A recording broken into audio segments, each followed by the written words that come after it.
Hey, what's going on everybody, and welcome back to the Whiskey Cove. And on today's episode, we talk about the elephant in the room, and that is how I balance out my drinking whilst doing the Whiskey Cove, and advice for you folks at home who are also going through their own drinking journey. Run the video.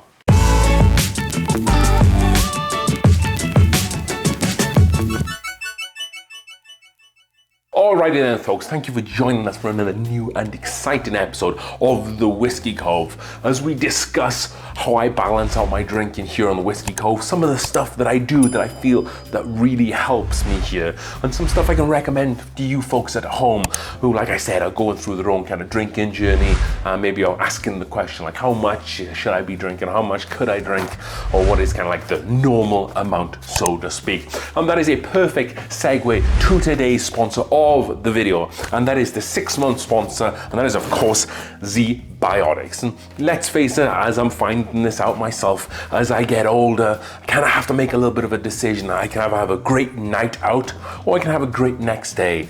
And that is of course before ZBiotics came into the picture, and we all kind of live busy lives now, probably more so than ever. And we can't really afford to have a whole day spent on the couch or tucked away in bed. We have busy lives, we have commitments, work commitments, families. We just cannot afford it anymore. And that's why ZBiotics is a great alternative. ZBiotics is a pre-alcohol probiotic drink that is the world's first genetically engineered probiotic. It was invented by PhD scientists to help you feel better the morning after drinking. Here's how it works. When you drink, alcohol gets converted into a toxic byproduct in the gut. It's this byproduct, not dehydration, that's to blame for your rough next day. ZBiotics produces an enzyme to break this byproduct down. Just remember to make ZBiotics your first drink of the night, drink responsibly, and you'll feel your best tomorrow. So whilst doing the Whiskey Cove, being able to have some ZBiotics is also a good way to balance out some of my drinking that I do in the night, and then go into the gym and be the best version of myself the next day. So if you would like to get some ZBiotics, go over to zbiotics.com. I have a specific link that's on the screen and in the description down below, so definitely hit that link, and then at checkout put in Whiskey Cove to get 15% off your order. That is Whiskey Cove for 15% off your order. So thank you to ZBiotics for sponsoring today's video, as they have for the last 6 months. They've sponsored a video each month, so thank you. We wouldn't be able to do a lot of what we do on the channel without ZBiotics, and it's the best time now as ever to have this because you get 15% off. Also, don't forget, support me by supporting my sponsors. Thank you to ZBiotics. So let's talk about the elephant in the room here. And that is, of course, alcohol is a toxin. Alcohol is, as soon as it enters your body, your liver and your body just wants to get rid of it as fast as you can. Yes, as you can see, I built a whole channel centered around drinking alcohol, which has put me in a decent spot to give you folks maybe some feedback and maybe some suggestions of how to balance drinking alcohol with a busy life, work life, family life, whatever it is you have going on. There's some stuff that I've put in place for myself to be able to make sure that I'm doing the checks and balances, so to speak. So the first one is, and this is something probably a lot of you folks, I would say all of you folks, maybe one or two, might not know this, but every year I take a whole month off from drinking alcohol. Yes, I go completely sober for a whole month. So the last 2 years, I've done both Januaries, but this most recent year, I had some family in town in the middle of January, which just wasn't gonna be a good fit. These are people who haven't been down to the Whiskey Cove. So I kind of wanted to give them that experience. So instead I took 2 weeks off at the beginning of January and 2 weeks off when they left, and then a couple of 2 weeks off here or there. I might even do another month off before the end of the year. Why do I do this? So what is some of the stuff I do to prepare for this? So I make a lot of videos in December, ready to go for January. It's like the whiskey reviews, the blind battles. I can pre-record that stuff and then I'll post them on the allotted days. But like the tier lists, the store haul reviews, the whiskeys to look out for, I can film them during the month of January. So I've always got new content to bring you folks on the specific days.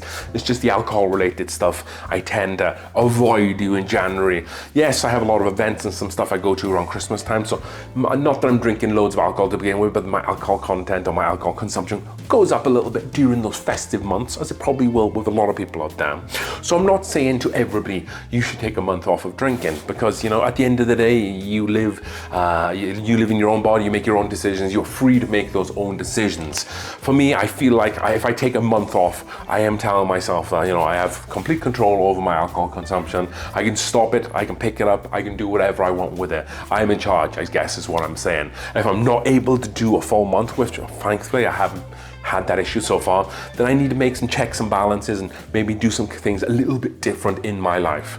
And of course, I'm not telling you that you need to take a month off, but maybe if that's a little bit difficult or somewhere that isn't a good place to start, well, maybe just kind of having some blackout dates or blackout days every week. Like for me, I don't drink at the beginning of the week. I'll do a lot of kind of my whiskey drinking, if you like, on a Friday, as I'm doing some of those Whiskey Cove videos. But for you, maybe you could just say, I'm not gonna drink Monday, Tuesday, Wednesday, and then have a couple of drinks Thursday, a couple of drinks Friday, stay sober Saturday, and then drink Sunday. So you kind of have some fun with it, whichever way you want to. Like I said, maybe just have a couple of blackout days. I don't do all my filming on a Friday, which is why sometimes I'll do like tier lists and whiskeys to look out for videos at the beginning of the week. And then kind of on the Friday, I'll kind of have like 3-4 drinks. And most of the time when I'm drinking whiskey, this isn't always the case. As I'm out and about with friends, socializing, playing poker, I'll have a few different glasses of whiskey then. But I primarily keep a lot of my whiskey drinking here down in the Whiskey Cove. And as you can see, I try to balance a lot of my videos out, so I'm not always drinking whiskey in my videos, as you can see here today. And then when I do the videos, I'll probably have no more than 4. I try to cap it at 4 because the issue that I have is whiskey, funnily enough, is probably the alcohol or the liquor that probably gives me the worst hangovers. And that takes me into point number 2. If I get hangovers from drinking whiskey, then that kind of ruins my next day. Whether that is kind of spending time with my family, going to an event, going camping, wanting to go hiking, just doing work around the house. If I'm getting hangover, I'm losing a day, that's not okay. I need to make some changes around that. So the second point is, if you're drinking a lot that's making you hungover all the time, then you're probably drinking too much, because it's kind of taken away from from your ability to do things the next day. I'm going to the gym a lot, and if I'm going and I'm still hungover, that really detracts from my performance at that gym. So I'm really pulling back on a lever of my health and fitness at the same time. So I have to make changes. Yes, enjoy yourself. Enjoy yourself responsibly, have some fun from time to time, and yes, you can have fun talking about a hangover during different events and stuff like that. We're all human at the end of the day. Do what works best for you in your own schedule. This is what works for me. If I'm getting hungover all the time, that's time lost with family. That's time lost at performance at the gym. Fortunately for me, I generally don't drink the days before I have work, unless there's something specific going on. And even if that's the case, I very much limit my drinking those days before. Which, moving on then to point number 3. So first I try to take some sobriety periods. Secondly is, if I'm getting hungover all the time, I'm obviously drinking too much. And then that ties into the third point, is that when I do drink, I try to keep it at 4 drinks when I'm drinking whiskey. When I have beers, if I'm drinking I'm not someone who kind of looks down at different spirits or different beers. I actually don't mind a Miller Lite every now and again. So when I drink outside of the Whiskey Cove, maybe I'll have a craft beer or 2. I'll diversify my drinking portfolio, if you like. But again, trying to keep it at 4 beers, because again, that comes back into point number 2, which is giving me, if I drink too much more than that, I get a hangover, so I have to keep myself in check. So what are some ways you can mitigate that? When you can kind of make yourself a drinking diary, maybe write down the amount of drinks that it takes you to get to the point where you don't feel good the next day, and then you could just be like, okay, let me cross-reference that, and then maybe there's a magic number, maybe it's 2, maybe it's 1, maybe it's 3, maybe it's 4, but at least then you have that statistic to know. Then if you're out and maybe you're getting a little bit carried away, you could be like, okay, I'm at 5 drinks right now, and I know if I have 1 more, I'm gonna feel pretty rough the next day, so I want to reel that back in. But the more statistics you have, the more information, you can make more of an informed decision of what is best for you folks at home. So definitely think, you know, if you're someone who can't quite keep track of the drinking, definitely make a drinking journal. Definitely take days off, or take weeks off if that's something that works best for you. And then third, you don't want to drink until you're hungover the next day, because it's going to take away from other areas of your life. And then the last point, that is for me personally, if I feel that my alcohol consumption or how much I drink alcohol is negatively impacting people in my life, then I need to reevaluate what I'm doing. What do I mean by reevaluate? Okay, well, if I'm hungover, which we've already mentioned, or if I'm drinking in front of the people who are not really comfortable with me drinking, or if I'm going out of my way to spend time drinking instead of maybe spend time working on the house, spending time with family, then that's having a negative impact on people that I care about in my life. So then again, I need to reevaluate some stuff. And the best kind of litmus paper, if you like, for that is my wife will tell me, we probably could have gone and done this carnival today, or instead of you maybe down making whiskeys videos in the Whiskey Cove, or going at a bar to drink, we probably could have done that. And I'm like, yeah, maybe we could have actually. So then I've had to maybe make some changes there in the past. So hopefully you can kind of get some value from some of the information that I've been able to provide with you. Yes, I understand it's going to be different to a lot of different people, because we all live very different lives. We all live each life of our own perception. My perception of my own drinking is individualized to me, where your perception of your own drinking is individualized to you. But what I would want to challenge you is try to step outside of your perspective and try to go into a perspective.